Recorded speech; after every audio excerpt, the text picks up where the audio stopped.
Hello, welcome to my photo studio and to ProPhotoLife.com.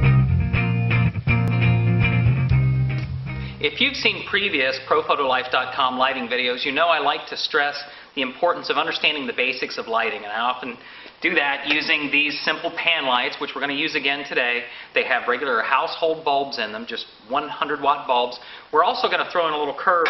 We're going to have one of these daylight balanced fluorescent spiral light bulbs on hand. It's basically the same output as these bulbs. And we're going to use a plexiglass stage to create a no shadow photograph. So take a look at all we can accomplish using just these simple tools and a couple of stick-in-a-cans. We will start with our sawhorses that we normally use. We usually use a tabletop with a laminate on it.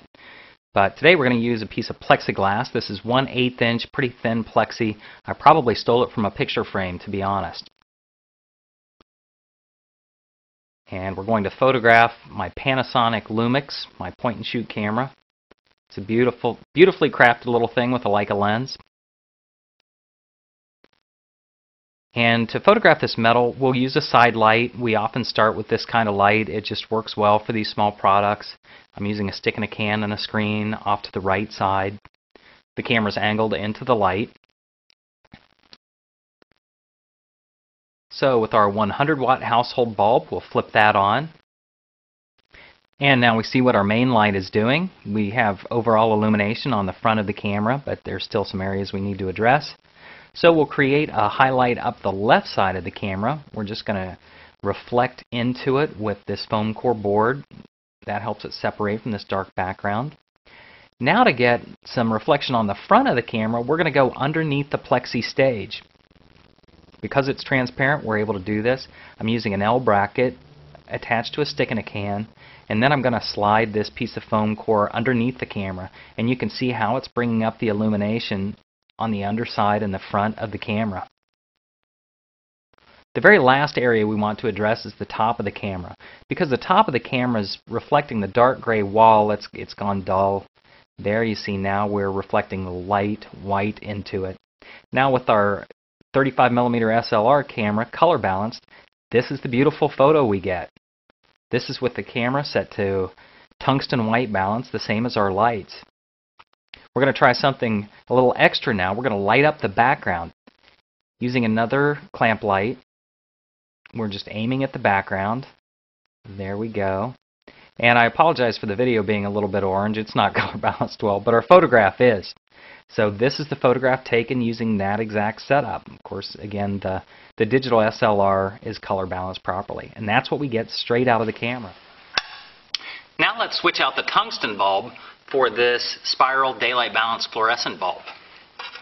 Keep in mind that the camera's white balance is set to match the lighting of this bulb, which is tungsten.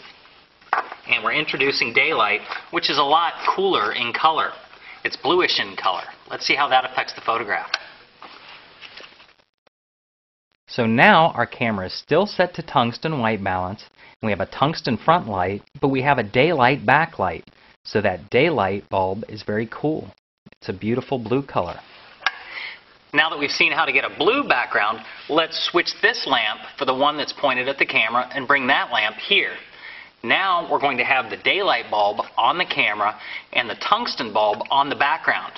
Since the daylight bulb is going to be on the camera, we'll now switch our camera settings to daylight white balance to balance for the front light. And that's going to let the background go warm. So just by switching the two lamps around and changing our color balance, we get this beautiful orange color in the background. So we haven't used any colored gels, we've just changed our camera settings and switched positions of the bulbs. I hope this all makes sense. You can find more information on the website. Battle of the Bulbs Shootout is something to look for.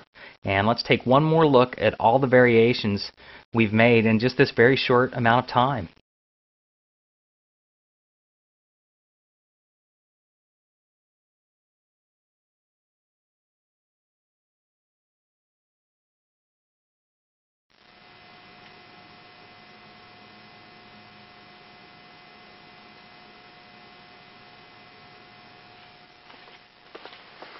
I hope this tutorial helps with both your studio photography and with understanding color balance. The little plexiglass stage is a trick that we use often, and to be honest, we most often do use our expensive studio strobes, but I like using this stuff just to illustrate the way that light works and the way that you can begin to control your images. So please come to ProPhotoLife.com. The photographs from this video are published on the website along with all of the technical information, exposure, that kind of thing. So you get to see the higher resolution versions there. Thanks again. I'll see you at the next video.